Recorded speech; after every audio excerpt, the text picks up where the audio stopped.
xibaar yu wér te wóor ca tàng ba abonnez-vous pour ngeen di mën di jot suñuy vidéo. dal leen ak jàmm seen bi di Buzz 221 HD kii di Mawlud Nabi di président des victimes de Kocc Barma bokk si ñi nga xam ne Kocc Barma dafa fësaloon seen vidéo si yi nga xam ne da doon amal naka sudut noonu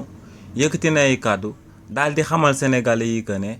Adamo moom mooy principalu complice su Kocc Barma te fu ñu téyee Kocc Barma daal di koy tëj ci kaso bi kookee di Adamo tamit dañ ko war a daal di téye daal di koy tëj ci kaso bi daal di jël même daan yi daal di koy teg ci ndoddam. kii di Mawlud Nabi ne lu sabab mu daal di wax li ni mel moom mooy que ne moom lu ko concerné maanaam si kaam bi en 2002 ginnaaw ba mu toogee ci akub jotaay moom ak ay gaayinam ne daa jékki-jékki woon jot akub appel bu bàyyeekoo bitim réew ne li ni mel moom moo sababoon mu foogoon que ne dañ koy oo pour arnaquer ko te ne loolee moom moo sababoon moo xoon gaayam yi xaaral ma def kii haut-parleur ndax lu leer ba am moom mooy que ne dama daal di bëgg a arnaquer. nee na ginnaaw ba mu defee téléphone amam bi haut-parleur ba daal di décrocher daal di uyu si la ku ko daal di oo daal di xamal que ne moom la Adamo ba noppi daal di koy xamal que ne daal dina yore akub vidéo si bi nga xam ne dafay amal naka sudut noonu moom ak ki nga xam ne ñoom ñoo daal di bokk dëkk ci même quartier. ba noppi daal di koy chantage daal di koy wax que ne par la force na daal di dugg ci live bi nga xam ne moom la na ma amal 19h lu ko mooy dina daal di jël vidéo boobee daal di koy tas ci réseaux sociaux yi ba noppi tàmbale di ko saaga. nee nag ba ko Adamo saaga ci saa si dafa daal di tontu saaga Adamo yi ndax ne xale bu jigéen bi nga xam ne moom la Adamo wax que ne ñoom ñaar ñoom ñoo daal di ànd ci vidéo bi ne xale bu jigéen boobee ñoom ñaar mosuñoo daal di seeq dara. koñ rek lañ daal di bokk. ne ginnaaw bam saaganteeg Adamo ba noppi dafa coupé woon téléphone am bi ne si la ko Adamo owaatee ci même numéro bi daal di koy xamal que ne Kocc Barma dina ko daal di oo ci kanam ba noppi daal di coupé waat téléphone am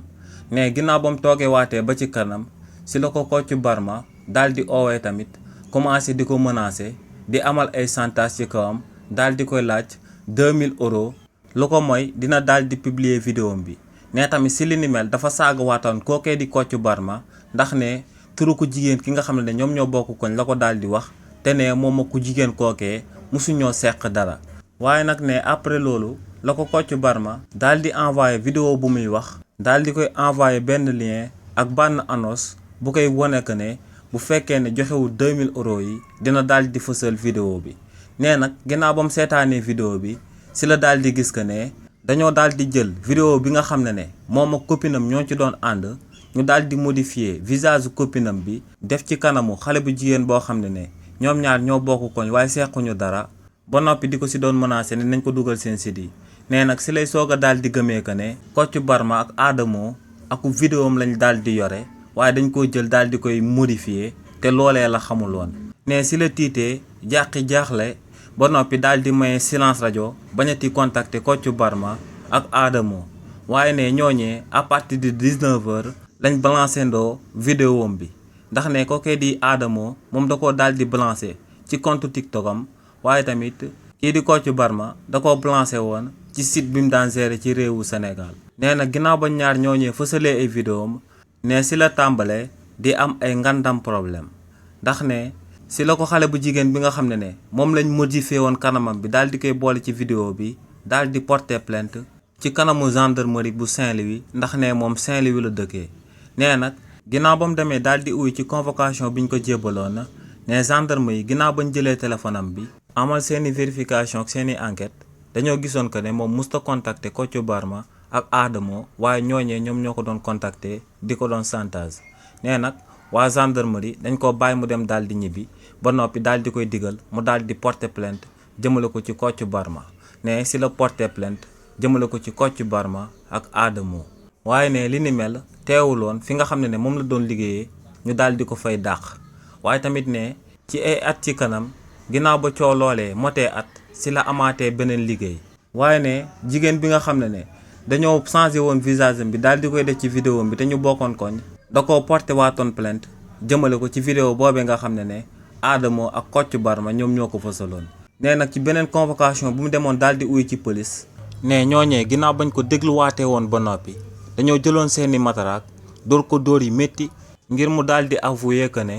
moom moo daal di jël vidéo boobee jébbal ko Adamo ak Kocc Barma ba ñooñee daal di koy fësal ci réseaux sociaux yi. waaye ne li ni mel sababul woon benn yoon mu daal di avouer fait yooyee ne ginnaaw li ni mel lañ ko placé sous mandat de dépôt ba noppi daal di koy tëj lu tolloog 6 mois ci kaso bi. nee na ginnaaw bañ ko tëjee waatee ci kaso bi si la ñàkkaatee woon liggéeyam bu bien boobee nga xam ne si la daan soutenir famille bi yëpp. waaye tamit ne si la papaam bàyyeekoo Mauritanie bu mu daan liggéeyee daal di ñëw ci réewu Sénégal yaayam daal di bàyyi liggéey ba mu amoon ca Touba ñoom ñaar ñoo ñëpp ñu daal di ñëw ci Saint-Louis ngir daal di koy soutenir. mais tamit ginnaaw bañ ko tëjee ci kaso bi ay rakam yu jigéen ak ay rakam yu góoram ñu daal di leen di dàq fañ daan jàngee ndax ne moom moo doon fay seen scolarité. ne li ni mel nag aku ngandam traumatisme ak ngandam méttitu xol la juróon ci jëmmam ndax ne la muy nekk ci kaso bi ci 6 mois lu tolloog 11 mois daal dinañ koy yóbbu isolement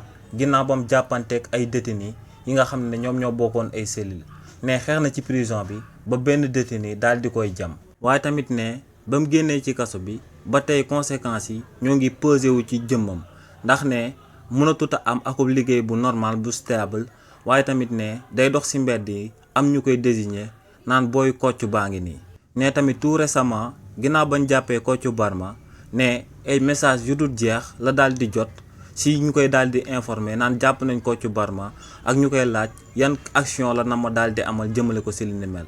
mais nag lu leer ba am moom mooy que ne moom dafa daal di bokk ci victime yi nga xam ne Kocc Barma dafa daal di yàq seen àdduna te ne amul lenn lu war a sabab ci àdduna bi mu daal di baal kookee di Kocc Barma. waaye tamit ne lu leer ba am moom mooy que ne principalu complice Kocc Barma du kenn ku dut Adamo ndax ne Adamo moom moo ko njëkkoon a oo daal di koy jox après Kocc Barma. donc ne lu leer ba am moom mooy que ne ñooñee am nañ lien seen biir te ñoo doon liggéey seen biir. donc ne fu ñu téye Kocc Barma daal di koy tëj ci kaso bi Adamo tamit dañ ko war a daal di téye daal di koy tëj ci kaso bi même peine bi nga xam ne moom la ñuy teg ci jëmm kookee di Kocc Barma. xibaar yu wér te wóor ca tàng tàng ba abonnez-vous pour ngeen di mën di jot suñuy vidéo